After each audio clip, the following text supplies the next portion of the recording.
Ok, je vais me faire deux matchas. Il y a le matcha de chez Anatae, le matcha cérémonie que j'adore.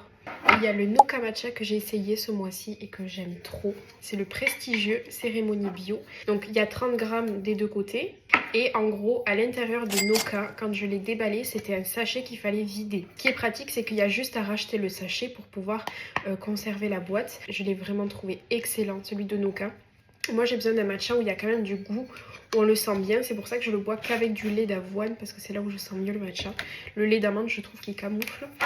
Ça fait 1 an et demi allez, que je bois peut-être le Anatae. Et là ça fait, oui, allez, un mois et demi peut-être. Le Noka, je l'ai trouvé excellent. Il est prononcé, j'aime ça, mais tout en étant doux, pas amer, donc ça c'est excellent. Ça fait un moment que j'ai pas regoûté le Anatae, donc je vais le refaire. Donc je vais me faire deux matchas pour comparer, pour pouvoir me rappeler du goût et comparer et savoir lequel je préfère, même si je trouve que les deux sont excellents. Et je vois vraiment les bienfaits. Je sais que c'est un peu la mode où tout le monde boit du matcha, mais moi j'aime le matcha, j'apprécie vraiment le matcha. Par rapport au café, pour me faire un matcha, on a besoin d'un chasen, d'un fouet matcha, d'un bol, d'une petite cuillère, je sais plus comment on appelle ça.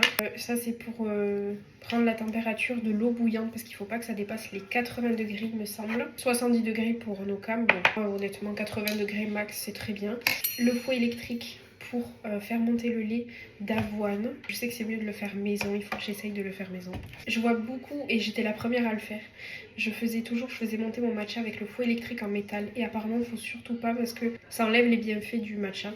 Et donc il faut toujours que le matcha soit au contact du bois. Donc je vais faire chauffer mon lait. Généralement je mets pas trop de lait. Voilà, comme il y a 2 verres. Donc 80 degrés grand max. Franchement ça va être difficile de choisir parce que les deux je les aime. Donc je mets quand même une belle quantité pour le conserver au frigo. Un peu de sirop de vanille à la vanille. On fait monter. Je prends la température. Alors on mélange pas, on fouette en forme de M, de haut en bas, énergiquement. Faut y aller pendant quelques minutes. Je crois que l'idéal c'est même de mettre le fouet à matcha dans de l'eau chaude pour détendre un peu les fibres. Donc jamais de l'eau bouillante pour le matcha. C'est un mousse comme ça. C'est très bon aussi.